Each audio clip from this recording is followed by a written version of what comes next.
Assalamualaikum. I welcome you all to my channel. Dear friends, in the previous lecture we have discussed about noise measurement part 1. Under that lecture,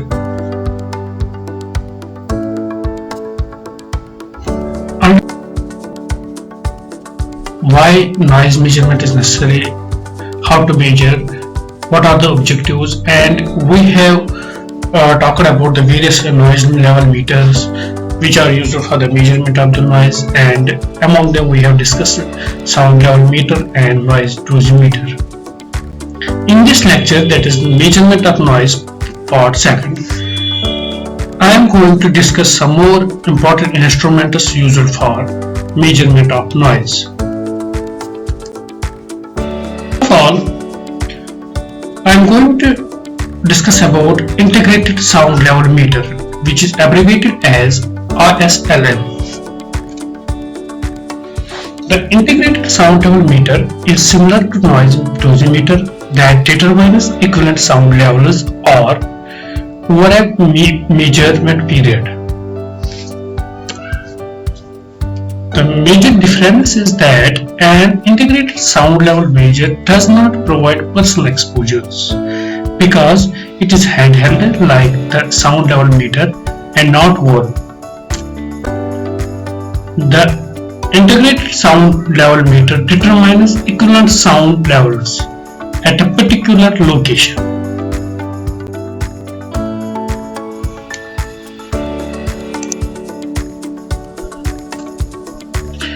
It yields a single reading of a given noise even if the actual sound level of the noise changes continually. It uses a pre-programmed exchange rate with a time constant that is equivalent to the slow setting on the ISLM, that is sound level meter. Now we have one more device that is called Octave Bands.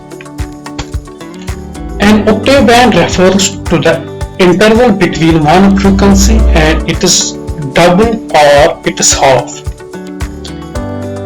There is one octave band between frequency 1000 Hz and 2000 Hz.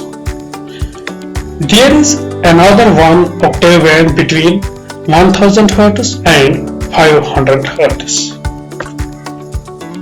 These bands are a convenient way to measure and describe the various frequencies that are part of sound under different sound levels.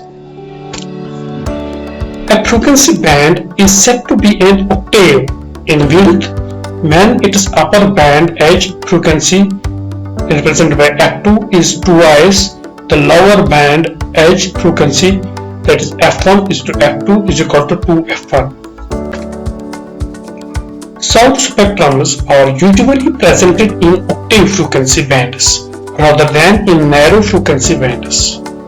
This frequency representation is linked to the perception of sound by a human ear, and it allows a compression of the amount of information.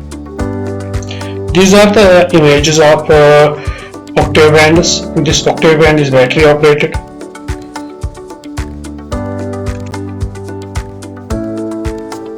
Each octave band is named for its central frequency, that is geometric mean, calculated as follows by this equation, where Fc is equal to central frequency and F1 and F2 are the lower and upper frequency band limiters respectively.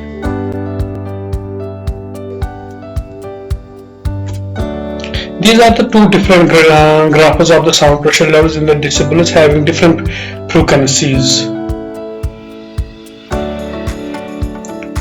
If we take a look on this graph, it starts from the 83 to 8000 frequency hertz, and this one from 25 to 16,000 hertz. These are the various types of the sound level pressures.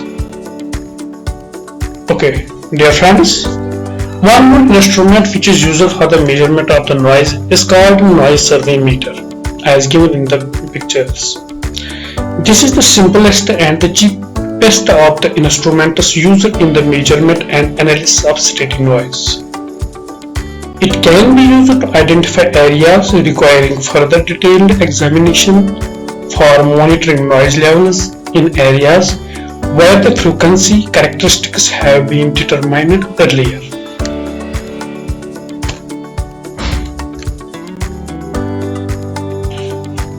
We have one more sound measuring device, that is called a sound scope meter, an instrument designed to combine the qualities of a sound level meter and an octave band analyzer in a small unit is called a sound scope meter.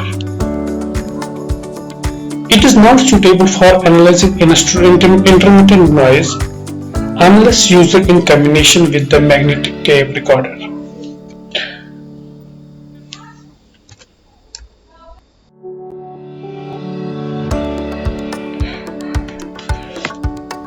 Okay.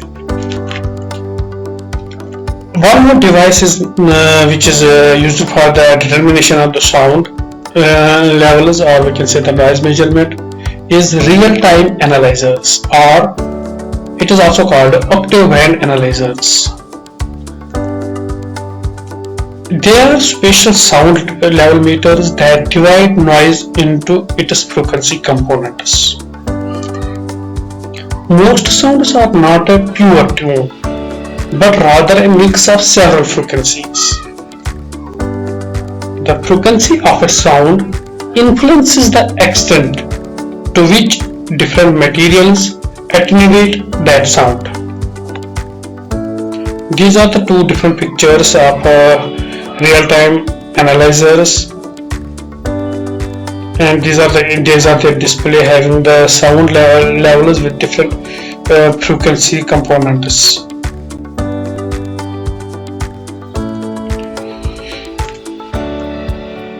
Real-time analyzers know the component of frequencies of the sound that can help determine the materials and design to provide the greatest noise reduction.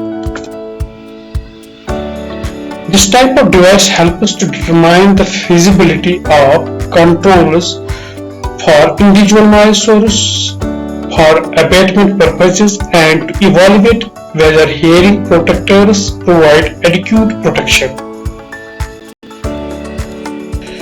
They are also valuable for the calibration of audiometers and to determine the adequacy of various types of noise control. The spatial signature of any given noise can be obtained by taking sound level meter reading at each of the central frequency bands. The results may indicate octave bands, as given here, that contains the majority of the total sound power being radiated. I conclude the part second of the noise measurement. Thank you for watching this lecture. Kindly subscribe this channel for more such type of lectures. Dear friends, we will meet the last part of this lecture in the noise measurement part third. Thank you very much.